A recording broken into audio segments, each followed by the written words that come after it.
5 गरीब बहू पर बारिश का कहर। अरे बहुत तेज बारिश हो रही है, अब हम लोग क्या करें? दीदी, इस बारिश में तो हमारे घर टूट ही जाएगा। देखो ना, बारिश तो रुकने का नाम ही नहीं ले रही। अब हम लोग करें तो क्या करें? ये बारिश जब तक रुकेगी नहीं तब तक हम कुछ भी नहीं कर सकेंगे। घर के अंदर पानी टपक रहा होता है। पांचों बहू पानी को रोकने की कोशिश कर रही होती हैं। जितने बर्तन थे, घर के सारे बर्तन तो मैंने लगा दिए और अब भी घर में पानी जगह जगह से टपक रहा है। देखो, घर के अंदर पानी भी भर रहा है। ये सारी परेशानियां अचानक से टूट पड़ी। पता नहीं मेरे बेटे कब आएंगे। एक बार मेरे बेटे आ जाएंगे तो सारी परेशानियां खत्म हो जाएंगी। मुझे उनका बहुत इंतजार है। शकुंतला की आवाज सुनकर उसकी पांचों बहुएं मायूस हो जाती हैं। देखते ही देखते कुछ ही देर में बारिश रुक जाती है। चलो, बारिश तो रुक गई, अब पहले इस पानी को बाहर निकालते हैं। विशाखा, मेघा दोनों मिलकर घर के अंदर से पानी बाहर निकाल रही होती हैं। इसके बाद वो फर्श को धीरे धीरे सुखा देती हैं। चलो, अच्छा है तुमने सारे फर्श को सुखा दिया। अब आंगन में भरे हुए पानी को भी साफ करना होगा, वो हम लोग कर लेंगे। प्रियंका, रितिका और आरती के साथ बाहर आती है और आंगन में भरे हुए पानी को निकालने लगती है। जब जब ये बारिश आती है हमारी बहुत सारी परेशानियां सर पर ले आती है। मानो बारिश नहीं, परेशानियों का पहाड़ टूट पड़ा हो हम पर। अरे दीदी, कोई बात नहीं, ये बुरा वक्त भी धीरे धीरे चला जाएगा। हे भगवान, मेरे बेटे आ जाए तो सब कुछ ठीक हो जाएगा। शकुंतला के पांचों बेटे शहर में काम करने के लिए गए थे, लेकिन उन्हें गए हुए अभी 6 महीने हो गए थे और 6 महीने से उन्होंने घर पर आकर नहीं देखा था कि उनकी पत्नियों को और उनकी माँ को कैसी कैसी मुसीबत का सामना करना पड़ रहा होता है। चलो कुछ खाने के लिए बना लेते हैं। जैसे ही पांचों बहू रसोई में आती हैं तो वो देखती हैं वहां पर बारिश की वजह से खाने पीने का सारा सामान गीला हो चुका था। देखो जरा, जितना भी खाने का सामान है बारिश की वजह से सब भीग चुका है। मिर्च मसाले तक भीग गए हैं। एक परेशानी खत्म नहीं होती कि दूसरी हमारे सामने खड़ी हो जाती है। अब हम लोग क्या खाएंगे? सही कहा, बहुत जोरों से भूख भी लगी है, पर हम लोग कुछ भी नहीं खा पाएंगे। हमारे पास तो पैसे भी नहीं है। अगर पैसे होते तो कुछ लेकर आते जिससे हम आज अपने लिए खाना बना पाए। पांचों बहू बहुत ज्यादा मायूस हो जाती हैं। आखिर वो करते भी क्या? ऊपर से बारिश बंद हुई नहीं। कुछ ही देर में हल्की हल्की बारिश फिर से शुरू हो गई। हे भगवान, अभी थोड़ी देर पहले ही तो बारिश खत्म हुई थी और अब देखो दोबारा से बारिश होने लगी है। चलो जल्दी से छत पर एक तिरपाल लगा देते हैं।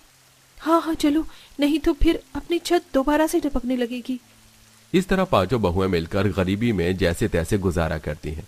वो पांचों बहुएं एक साथ अपनी झोपड़ी की टपक रही पूरी छत को तिरपाल से ढक देती हैं और घर में आकर आराम से बैठ जाती हैं।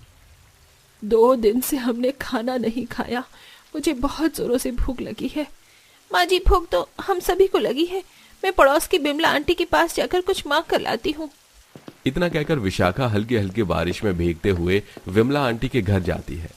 बिमला आंटी, दरवाजा खोलो, मुझे तुम्हारी मदद चाहिए। हाँ हाँ बोलो, क्या हुआ? क्या मदद चाहिए तुम्हें मेरी? बिमला आंटी, हमारे घर में एक भी खाने का दाना नहीं है, राशन का भी दाना नहीं। सभी भूखे प्यासे बैठे हैं। हमारी मदद करो और कुछ खाने को दे दो।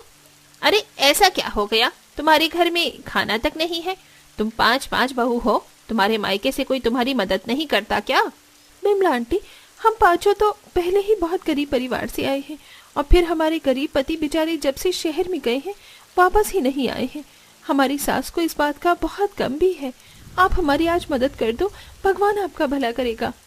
ठीक है भाई, ठीक है, अभी लेकर आती हूँ। कुछ बचा कुछ अगर होगा तो ले आऊंगी। विमला अपने घर के अंदर जाती है और बचा कुचा खाना लाकर एक पन्नी में करती है, जिसके बाद वो खाना विशाखा को पकड़ा देती है। ये लो खाना और ले जाओ। और हाँ सुनो, दोबारा से मेरे घर पर मांगने मत आना। मैं तो भाई हिसाब किताब से ही खाना बनाती हूँ और मेरे घर में फ्री फोकट का देने के लिए बिल्कुल भी नहीं है। ऐसा कहकर विमला अपने घर का दरवाजा बंद करके अंदर चली जाती है। विशाखा की आंखों में आंसू आ जाते हैं और वो खाना लेकर घर में आ जाती है। क्या हुआ? तुम रो क्यों रही हो? ये खाना तुम कहाँ से लेकर आई हो? बिमला आंटी के घर से लेकर आई हूँ, लेकिन आज उन्होंने मुझे ऐसी ऐसी बातें कही कि मुझे बिल्कुल भी बर्दाश्त नहीं हुआ। अरे इतनी परेशानी हमारे ऊपर क्यों आन पड़ी है? बहू, ये तो दुनिया का दस्तूर है, कभी सुख तो कभी दुख आते ही हैं। अभी तुम्हें दुख देखने को मिल रहे हैं, क्या पता आगे को भगवान ने तुम्हारे लिए बहुत सारा सुख लिखा हो। शकुंतला की यह बात सुनने के बाद ऋतिका और बाकी की तीनों बहू भी मिलकर विशाखा के आंसू पोंछ देती हैं। चलो कोई बात नहीं, अभी हमारा समय ठीक नहीं चल रहा। थोड़ा थोड़ा खाना खाकर पांचों बहू अपनी सास के साथ सो जाती हैं।